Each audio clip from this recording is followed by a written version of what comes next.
is dead today and 2 others are in the hospital. One of the injured is fighting for her life. Authorities are now working around the clock trying to determine what caused the collapse. This as terrified neighbors recall the moment they heard what sounded like an explosion. We continue now with special coverage. Good afternoon, everyone. I'm Jan Carabeo. Let's take a closer look at where this all happened. The 3 destroyed homes are on the 1900 block of West Bristol Street. They collapsed just before 5 o'clock this morning. You can see there on the map, this is a residential area, and the homes here are tightly packed together, not only on this block, but on surrounding blocks as well.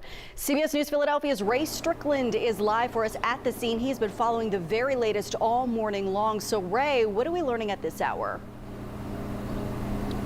Well, Jan, the assistant fire chief told me that it was a search and rescue dog that actually alerted firefighters to the area of where that woman who died in this collapse was found. Firefighters had to use chainsaws and even their own bare hands to dig through this debris to find her. The assistant fire chief also told me the dog did not alert them to anyone else possibly being trapped in this debris. So he says he is confident that everyone is now accounted for. Also, as you mentioned, 2 people did survive this collapse, an 82-year-old and a 62-year-old who were pulled from the rubble earlier today. They are currently at the hospital. One is in critical condition and the other is stable. Right now, the scene is still active, and LNI is here to clear the debris from a scene that has just simply shaken this neighborhood to its core. Neighbors who we've been speaking to all day tell us they were awakened by a loud boom shortly before 5 this morning. Witnesses have told us whatever shook their homes, or whatever it was, shook their homes and cars and even broke windows within a 2 to 3 block radius. Residents have since been forced to evacuate their homes and are currently at a nearby elementary school, which has become a shelter. The assistant fire chief says this investigation will take time. The investigation will take as long as it takes, but we want to do it in a safe and methodical way. They have a system and methodical way where it's a slow approach. When you have a collapse, you have to be very, very careful about rushing into moving anything because you can create a secondary collapse. And the ATF has joined the Philadelphia Fire Department fire marshal in this investigation, but right now there's still no official word on what caused the collapse. Jan, back to you. Ray, what does the rest of the day look like for fire officials still there on the scene and first responders? I'm sorry, Jan, I need you to repeat that question. I couldn't quite hear you. That's okay. It's still a very active scene out there. Ray, what do we expect to happen for the rest of the day with fire crews and other first responders still on the scene? What's the course of action look like? So like I said earlier, the fire department says the rescue and search efforts are now over, and now the focus is just clearing this debris. That's LNI's job at this moment, and you can see this is debris from 3 homes that collapsed, so it's going to take some time, but firefighters are just really here on standby.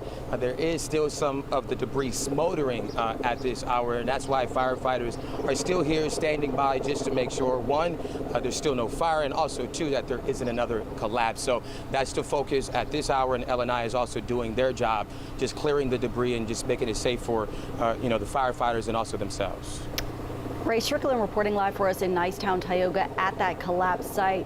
That work going to take hours and days from now. Ray, thanks so much for that update. We've also been speaking to neighbors all day long. They are describing hearing a loud boom this morning and then seeing the utter devastation. Some of their homes were damaged as well. Take a listen to 2 neighbors who live directly across the street from where the homes collapsed. I was asleep and all I heard was this big bang, and I thought, my husband fell out of the bed because he's always sleeping on the edge of the bed. And then I had to come to the window, look out, and then I seen people walking up and down the street. Got glass all over my floor. It blew my door glass windows out of my door. It just blew my door off. Now I can't even lock my door. So I heard someone, the older gentleman just saying, I'm burning up. I mean, it's something out of a movie, it's like your house, the houses that you know, the people that you know are like underneath. So they had to pull them out of the house. Homes destroyed, other neighboring homes damaged, and plenty of cars on that street destroyed as well. Meantime, first responders went door to door today evacuating some neighboring homes. CBS News Philadelphia spoke with fire officials who tell us those neighbors were asked to leave as a precaution. Crews are now monitoring the buildings in that area for signs of any further collapse.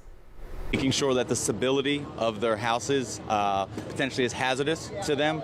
The ones that we had to evacuate, there was no choice, just because of there could be secondary collapses that we did see on all around the primary dwelling. So with that, we go door to door assisting, but also if L&I deems it's unsafe, we get people out of that property and assist them evacuating them and get them resources.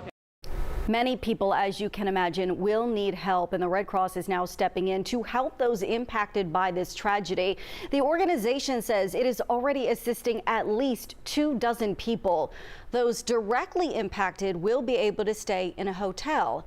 In the meantime, the Red Cross's disaster action team is at the Edward Steele School right now. That is right down the street from the collapse site at Bristol and Wayne Avenue. It's there the Red Cross has free water, snacks, and a cool place for people to gather as they wait for more information. This is still a developing story. We thank you so much for joining our special coverage, and we will, of course, continue to follow this story throughout the day, both on air and online at cbsphiladelphia.com, not only today, but in the days and weeks ahead as well. And a reminder for you, you can always get alerts on your phone right through the CBS News app. Stay connected and stay safe.